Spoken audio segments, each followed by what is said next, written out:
Hello, agentpreneurs, and welcome to episode 56 of the Daily List Report. I'm going to level with you. We had a scheduling snafu with today's guest, and we like to turn lemons into lemonade. So what we decided to do was to go all the way back into the archives, all the way back to episode 14, to an amazing episode. In fact, our most watched episode that many of you probably haven't had a chance to look at yet. And in that episode, we had Mark Choey on. Mark Choey is one of the founders of Climb Real Estate. They built that business during the Great Recession, all the way to such an amazing brokerage in the San Francisco area that they were acquired by Realogy. And what Mark talks about on this episode is a lot of what we've been hammering home, or trying to hammer home at least, which is deep focus. That if you're not known for something, you're not known for anything. And so how do you build your brand as an agent? How do you figure out exactly what you're going to focus on so that you can maximize your business? And Mark has some great lessons to share along those lines. So without further ado, we're going to play episode 14 of the Daily List Report. Welcome to the show. Why don't you say hi to the agentpreneurs of ListReports? Hey, agents. How's it going? Fantastic. So, Mark, why don't we kind of start at the beginning, right? So you were the number 2 condo salesperson in San Francisco for like 4 or 5 years. So you're actually a tremendously successful agent in your own right. But tell our agents the story that you and I discussed, right? When you started Climb, like, talk about that waterfall of how you did that, because it's just an amazing story that all of us can learn from. Okay, great. Yeah, thanks for having me on the show. I'm very excited to be speaking to all of you and sharing my lessons. It didn't start off being number 2 as a condo agent in San Francisco. It really started off with focusing on something, right? Picking something that you were going to be good at. Back in 2005 or 2006, San Francisco, there was a part of San Francisco that looked like a barren wasteland of empty parking lots, gas stations, auto repair shops, etc. And the city decided that, hey, there's a big opportunity here to build housing here. They also decided that they also noticed a lot of tech companies are moving to the city. So they were really going to build 25,000 housing units in this one area of town. And every city has this sort of story where it was a section that's destined for urban renewal. And this was right before the time of, I guess they call it the Great Recession. But I was building my business up as an individual agent. And we started off as a sales group, Climb Real Estate, incubated within another company, Vanguard Properties in the city. Now, fast forward to 2009, when the stock market crashed, the housing market crashed, we had the Great Recession. We decided to actually launch our brokerage in 2009. We figured the retail space was going to be a lot cheaper, a lot less expensive. We figured marketing costs were going to be less expensive. Advertising costs were going to be expensive. We could spend probably twice or 3 times, or get 3 times the bang for the buck if we spent $1 now as opposed to before or after. And we sort of knew that a lot of people were retreating. They were going to be cutting costs. They were going to be slowing expansion. They were going to be cutting advertising and marketing spend. They were going to be downsizing. So we sort of felt that, hey, this is not a bad time. This is actually an opportunity. This is an opportunity for us to really tighten our belts and make a play for an area of town that was just starting to get action in terms of real estate. But Mark, real quick, just even going into that moment, right? Like we've been talking a lot about mindset. Mindset is everything, right? So you looked at that crash, and tell me, did it even cross your mind to retreat, or was your mindset in such a place where you saw that and all you saw was opportunity? I would love to say that we were not afraid, and I would love to say that we didn't have second thoughts, but obviously no, right? You're scared at this time. You don't know when your next paycheck's going to come. You don't know when the next sale is going to happen. Back then it was all short sales. right? Short Right. sales were dominating the market, 8, 9, 10, 11 months to close a deal. But you have to roll with the punches. And so it's either you're going to figure out how to make it happen in this kind of market, or you really should exit the market, right? Because real estate is all about ups and downs, and it's cyclical. Now, of course, this is a big dip in the cycle, but you need to roll with it. You need to change your business. You need to figure out how it's going to work during this time. And so we shifted our business completely. We shifted it towards short sales and representing buyers, right? Because there were a lot of deals, quote unquote deals to be had, because prices had just crashed. So the who's buying at that time? Well, it's bargain hunters, right? Bargain hunters, investors.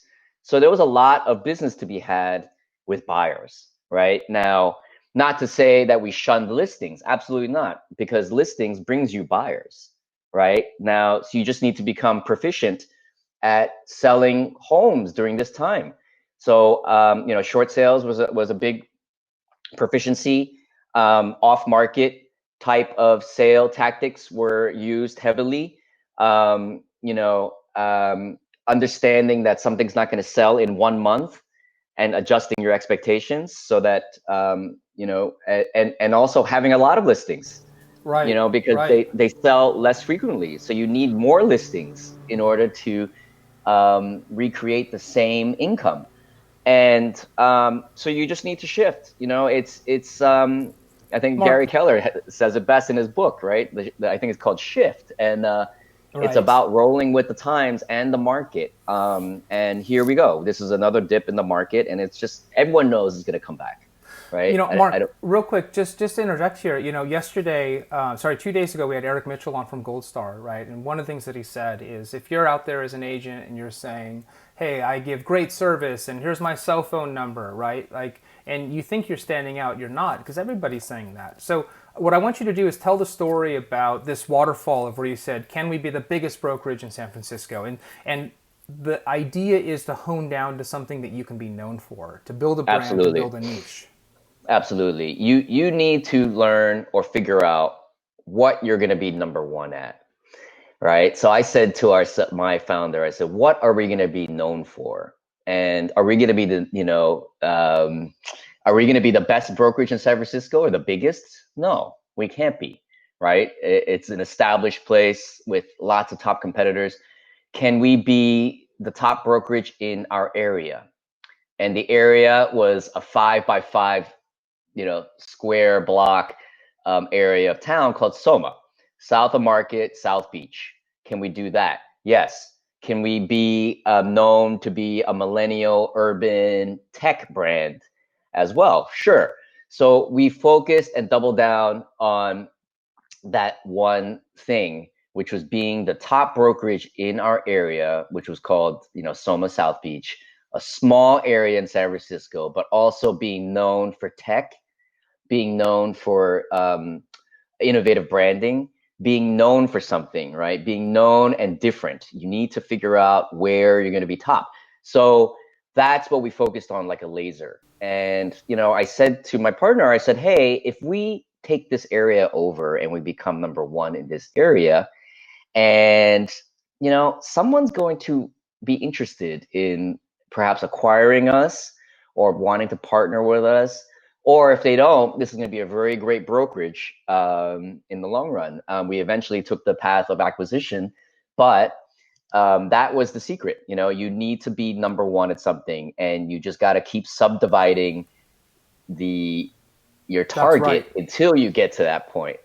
That's right. So And yeah, it's such a you can't hard be. thing to do though, Mark, right? Like isn't it so hard, right? Because an agent who's building up their business, maybe somebody who's newer in the business, for example, is chasing anything and everywhere because one of the challenges of this industry is you don't know where your next paycheck is coming from. So it's a real gut Yep. check, isn't it, for you to double down Yeah. and find a niche? Yeah, it's we've had at our height we had 200 plus agents, and we coached all our agents, and you see it time and time again. A lot of agents are chasing. They're basically chasing the commission, right? They're Right. running around, going where the buyers take them, going where, they get a call at some random listing that doesn't fit their area. Mm-hmm. You know, it's just a fool's errand, really. And Mm-hmm. why do I say that? It's because every sale, either buyer or listing, is built off of your previous sales. And it's built off of your previous expertise. It's built off of your market knowledge. You're not going to go sell a place in New York, are you?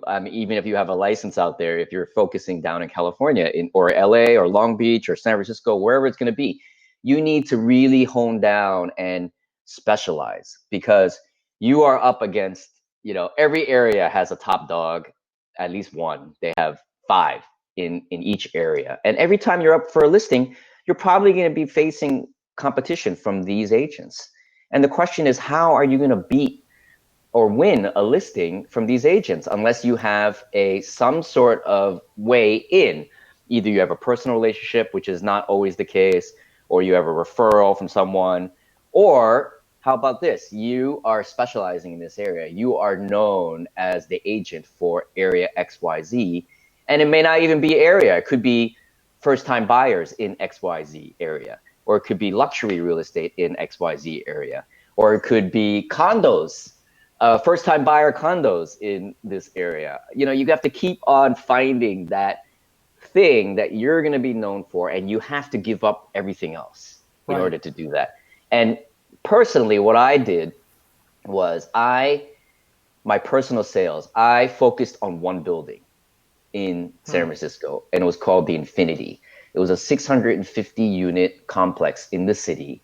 I moved myself and my family into that building. And I said, I'm going to only do sales in this building. If there was a sale across the street, I wasn't going to do it. And that's exactly what happened. I focused all my time and attention on one building. I sold 40% of the units in this building. Wow. And everything outside of the building, I referred it. And literally across the street, there's a building called Rincon Hill, One Rincon, and it was back then the tallest building in the city, or third tallest building in the city. Literally, I would give it. I set up a partner there, and I said, look, every listing that I get in here or lead, I'm giving to you, and I'm referring it to you. And I struck a deal. I said, hey, any listing or referral you have in my building, you refer to me. So I took it to the extreme, but that is how I got good at it, right? I focused everything. I did everything. Rentals. I was renting parking spots. I was selling storage cages. I was providing all kinds of advice. I was showing up at every party. I was showing up at the board meetings. Everything. I made it all my mission to be maniacally focused on that one thing. And what happened? I became number one at that thing. Right. And you need to find what that is, because time and resources are limited. So It's tremendous advice, Mark. It's, one of the things about this industry that's always struck me, and I'm curious to hear you react to this, is yes, there are agents who discount their services, right? But if I want to sell my home, generally speaking, right, it costs me the same to use you, the top agent, or somebody else, right, the not top agent. And so that business naturally flows to the top agent. And so what's going to get me to give my business to somebody else? Oh, you're saying what is it going to take to let go of business to somebody No, no. else? I guess I'm saying from a seller's perspective, right? I don't have a huge economic incentive to not use the best agent. Why wouldn't I just use the best agent, right? Right. And not everybody can be the best agent, the top agent. Not everybody can be Mark Choey, right? Mm. And so, how does somebody who isn't Mark Choey crack in? And I think this advice you're giving is how you do it, which is you have to find a specialty, you have to find a niche, and you have to own it, right? Oh, yes. Yeah, absolutely. And, when I first started, I wasn't the best agent. So the question is, it's, not every seller is going to go look and just say, okay, who is the top agent in this building or area, right? There's probably like an answer. Every time you look, you'll probably get 5 different answers. So it's about how are you going to stand out and be different, really. It doesn't necessarily, so best doesn't mean just top seller. It could Right. be you develop the greatest rapport, maybe you have, a lot of relationships in here. Maybe you're up against a top agent, but If you do everything the top agent does in terms of marketing, branding, your sales pitch is the same, you're saying the same things they are, well, you're not going to win, because if they stack everything up and your marketing's the same, the services you do are the same, but they sell much more than you do, you're going to lose that battle. So the question is, how are you going to be different? How are you going to stand out, right? And in our case, we were saying, okay, we were just going to really focus on our brand and focus on sales, right? But it's, I don't mean to say that it's only sales. It's maybe you got a great rating on the last property you sold there, or maybe you have the most testimonials or the reviews, or maybe you do a ton of farming, right? So that was another thing I used to do, was if I wasn't number one, I would find a way to be number one in something. So I bought all of the ads on Trulia for one zip code. So it was working, back when Trulia was Trulia, but Zillow is now the game. So if you, or realtor.com, you buy 10% of a zip code. Great. Well, that works. And if it works in small doses, why not do it in large doses? So during these economic times, we doubled down on marketing. So at one point I had 10% of 94105, right? But then the marketing came. The Great Recession came, and we said, you know what? We need more leads, and we need to dominate, and because people are cutting back on the spend. So I went 100% in on 94105. So we bought 100% of a zip code. And I said, why am I only going to take 10% of this? I don't understand. Why don't I just take 100% of this? So it's really about thinking at your limits.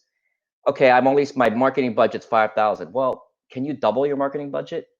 And I'll tell you, I've never felt like I wasted money on marketing, especially in real estate. Right. You need to cut other expenses, but marketing, you never cut.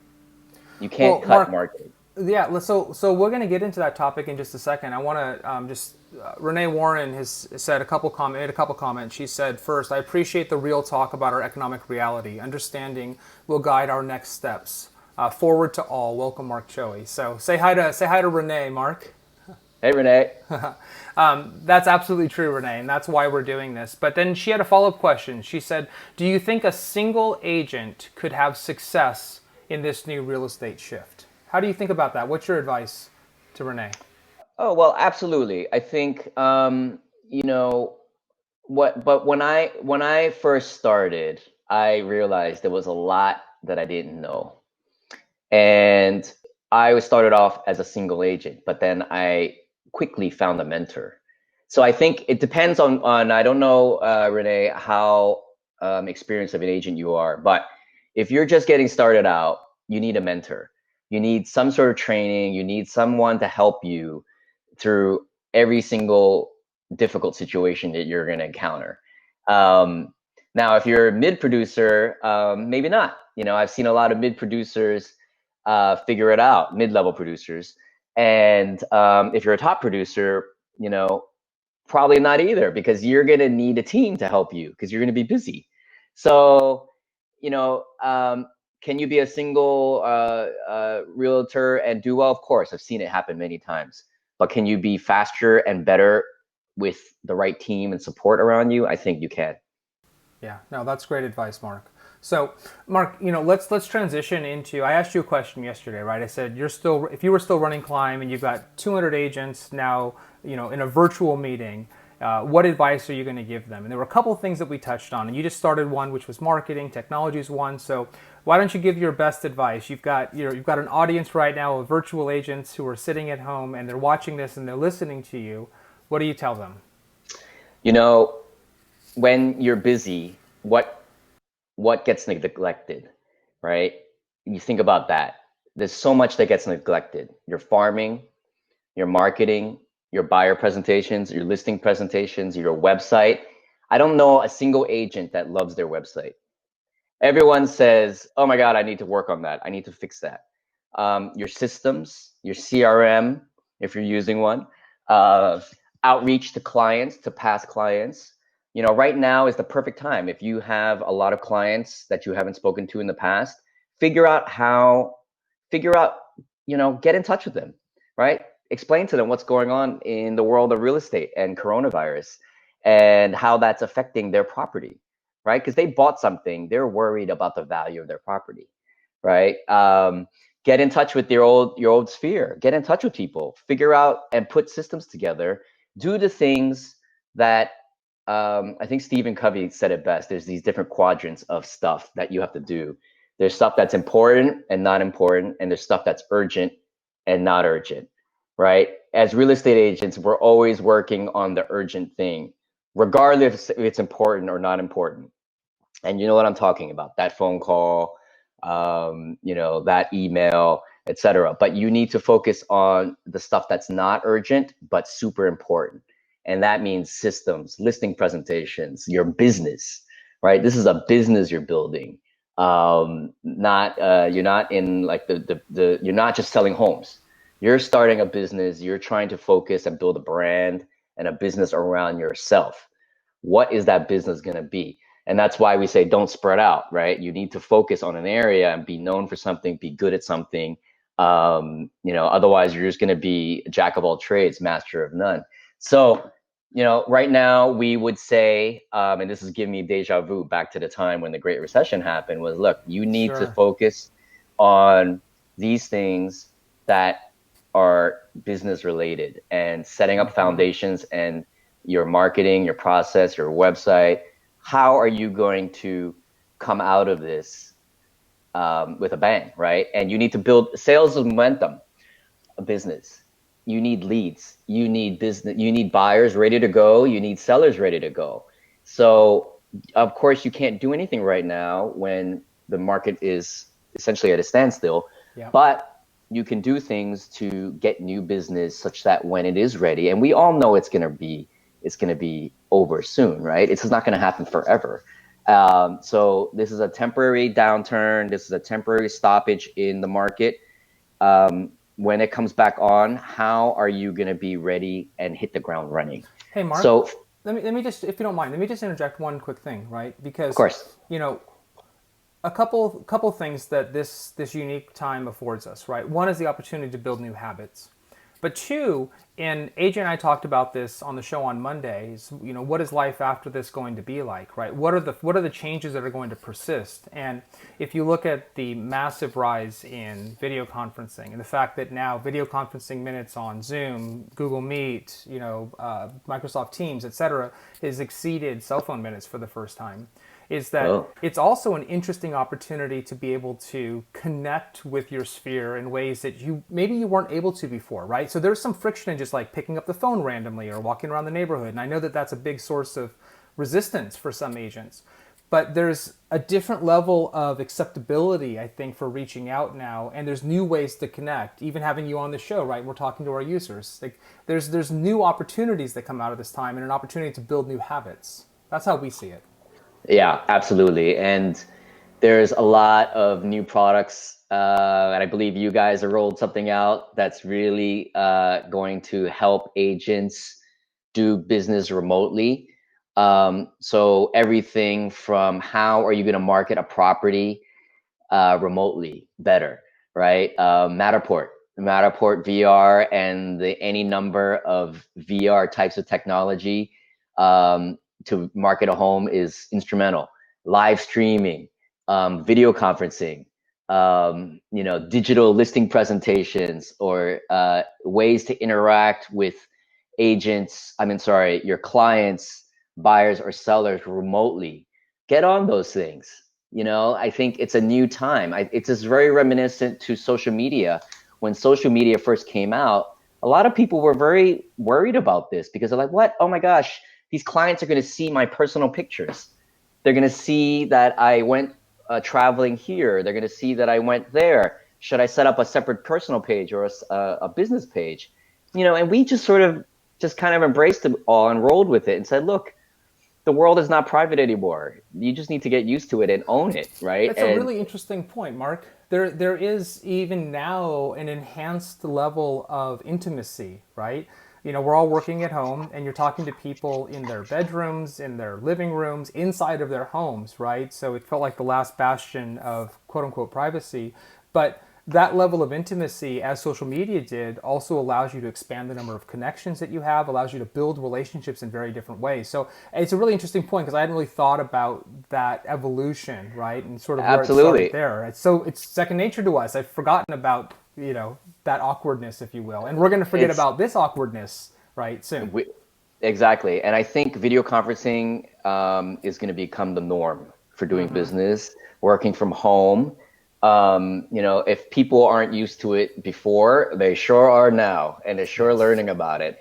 And I'll tell you, people are going to be getting listing presentations through email and do conference calls. And the faster you get up to speed on how to take advantage of these types of technologies, Mm-hmm. how to do a digital open house, how to do a Facebook Live, Yes. how to do a virtual showing, how to do just how to be digital, right? How to be remote. Yes.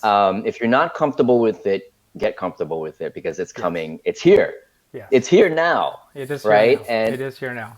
it's here now. So it's a great opportunity. I think it's a great opportunity, and you have to get on it because the world has changed. I think that's it. Let me make one more point, and then Mark, I want to know what you're up to. So I want you to share a little bit more about what you're up to. But before I do that, just one more point I want to make. I saw a post yesterday from Nick Baldwin, one of the guys who started Lab Coat Agents, and I think, he's been great in some of his kind of direct talk, right?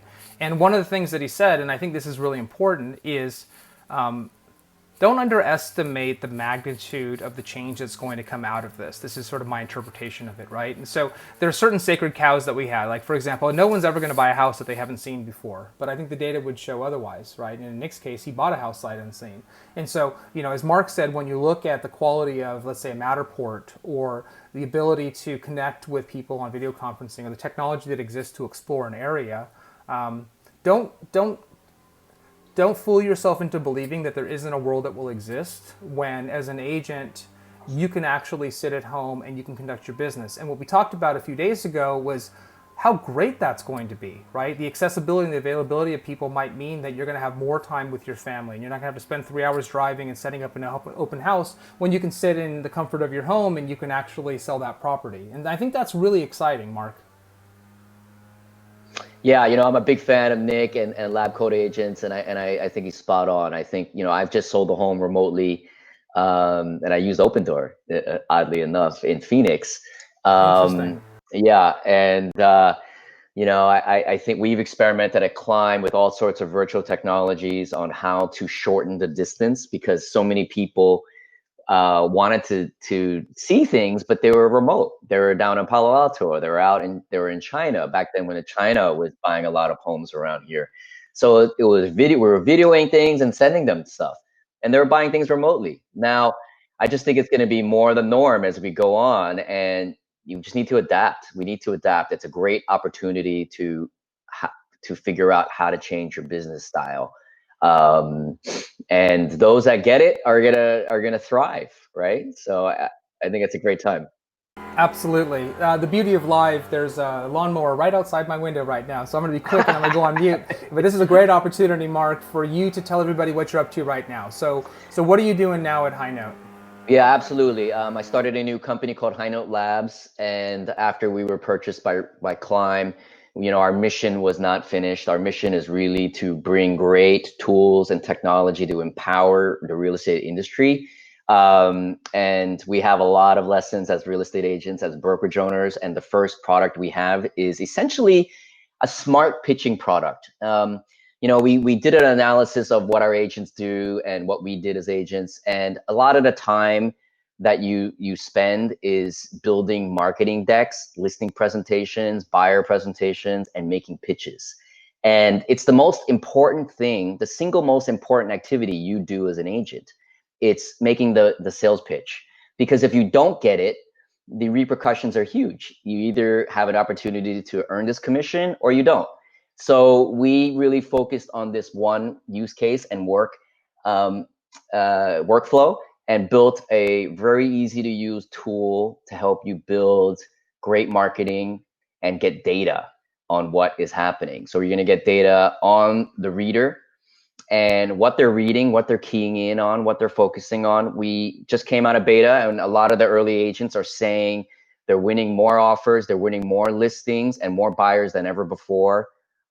We had one agent who used this to win a $2 million listing off a Zillow lead, and the seller was remote. She could not meet the seller. And so what she did was sent this HighNote presentation to her. It was a great door opener. She stood out from the other agents that she was being interviewed against, and she won the deal. $2 million listing on her first try. So that's what we're building.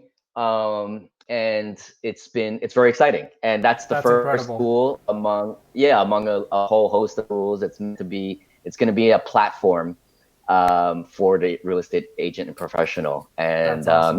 very excited. Well, great. Hey, Mark, thanks so much. We went long today, but I think it was a good discussion. And I think this is tremendous advice for our agent community. And I know this is something that we both care deeply about. So why don't you say goodbye to everybody? Mark, thanks for joining. We'll see you soon, hopefully again as a guest. Awesome. Right, thank you. Thanks, Mark. I enjoyed it. Okay. Bye, Reddy.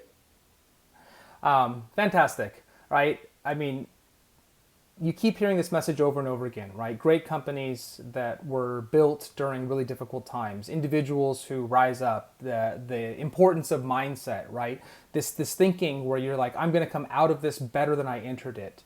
And in Mark's case, what unbelievable discipline and focus, right? One building. Now he was operating in a very urban, densely populated area. That's not realistic everywhere, but the concept is realistic, and it's great advice wherever you are, which is you have to be known for something, and you have to have the discipline to say no or to find partners to do other things so that you can be known for something. And that is the way to stand out. So super grateful to have Mark on. He's a tremendous guy, excited about what he's doing at HighNote Labs. Quick plug for tomorrow. So tomorrow we've got Mallory Mask. She is our VP of People. We have learned a lot, as I'm sure you have, about work from home and what works and what doesn't work. We've got almost 100 employees scattered around working from their homes, and we've seen productivity increase as a result of it. So she's going to be on tomorrow. We're going to talk about some of her tips and some of the things that we've learned, and hopefully that's going to be helpful to you. So with that, we're going to end the show. Last plug is YouTube channel, so don't forget to check out YouTube. If you want to watch this again, if you want to watch clips, this is super active. We're going to be publishing more and more content to this, so check it out, and we'll see you tomorrow.